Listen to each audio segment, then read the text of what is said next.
Jake, you work at a trading card shop, right? Last time I checked, yeah. Cool. Me too. In fact, I work at the same one as you. Oh, yeah. So, do you ever encounter people who come in and say, I'm curious about this thing, Magic the Gathering. I really want to learn how to play, but I don't know what to do. And I don't know how to get started. Help me. Yeah, a lot of times we do get the people coming in going, I don't know how to play. And don't get me wrong, Wizards does occasionally provide us with stuff to like get people in. Like they recently started, not recently, it was a little while ago, they started giving out the intro packs, which is, I think, just a pack of... It's a pack. Yeah. You know, it's a strange way to look at things, because for a long time, the way to introduce people to Magic, as Wizards presented it, was the little starter deck. Yeah. It's a 30 card pack that comes wrapped in shrink wrap. Actually, I think 2 in one little box, so you have 2 little half decks you could learn to play. Yeah. Those were used for instructional purposes. They were a free giveaway that we can give to people. I brought people into the store who were curious about Magic. Wizards promoted it, and it was a way to introduce people to a game that they hadn't played. And I remember getting one like at a Comic-Con one year. Yeah, they did them at the conventions. Also, if you had people who came in who weren't looking for Magic, it's a way to say, hey, why don't you try out Magic? I've seen plenty of people who've said, I didn't start off with Magic, but these decks brought me over to it. A couple years ago, they got rid of them. Yeah. But you know, they used to have another product that was really cool, was the Planeswalker deck. It was a playable, out-of-the-box deck, standard legal cards, has like a unique Planeswalker card in it, so people could learn how those work. About $15 was usually the somewhere area around there, like 12, 15, yeah. So eminently affordable. You could buy one of those, or you can get 2. You can sit down with someone. You could play the game right then and there. Occasionally, some of them have a pack inside too, so you can augment the deck afterwards. Yeah, or so you could just start your collection and get it going. Something really neat and contained inside the box that people could start with. Also, they don't do those anymore. There used to be a lot of great products that could bring people into the game and could give them something meaty that they could hold on to, that they could interact with, that they could use, that they could sit down, that they could play with, and that they could walk away from with an interest in Magic. Yeah, it definitely made a difference. I mean, heck, even way back when, they would come out with simple, like when the core sets were still a thing, they would come out with like little, just like 2-deck things that were literally play-by-play, like you don't even shuffle it, and this is how you play the game. Gives you the fundamentals, gives you a little playmat to go off of. It's an interesting landscape now, because someone comes in and they're looking to learn Magic, or they're curious about Magic. There is so much Magic. Yeah.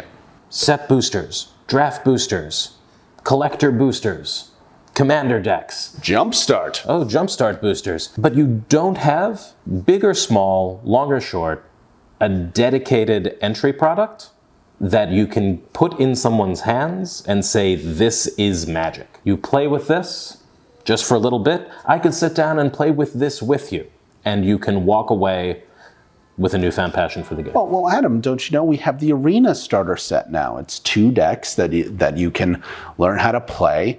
However, that does encourage you to go and play the Arena client instead, and then sit down and play with those cards. See, that's interesting. I think that digital platforms can be a great way to get people on board for Magic. Yeah. I started playing Magic with Duels of the Planeswalkers. The old console, and I think there was a PC version, the old console game that when a core set came out, it would be a limited number of cards, didn't have a lot of depth to it, but it was like $10, $15 on Steam, and pretty easy to jump into, and it could walk you through the mechanics in a way that is contained. Arena is really not that. Arena is a game that asks you to get invested in it.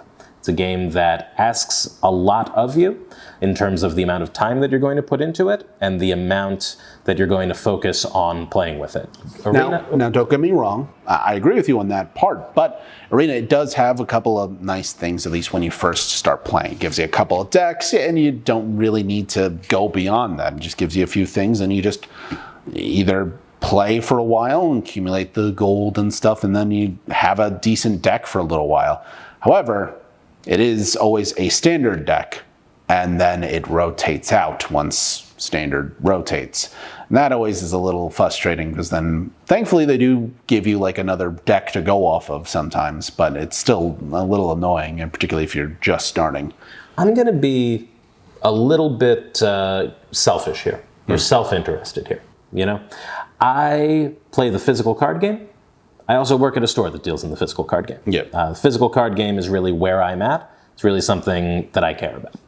If I am looking from someone who is operating a store, my question is a product that directs people toward the online client and incentivizes them to stay only on the online client, something that's going to be good for the health of long-term paper Magic? Definitely not.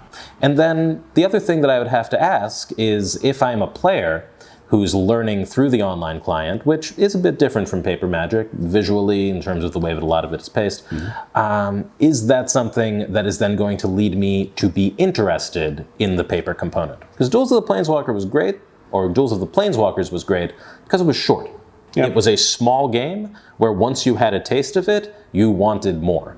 Arena is designed through its many events, through its grinding system, to keep you on Arena. If you want people to care about this game and get invested in its longevity, then it's cool to not only give them a path to explore different things, but also to let them get a more broad sampling than the one format or the one handful of formats that the online client supports.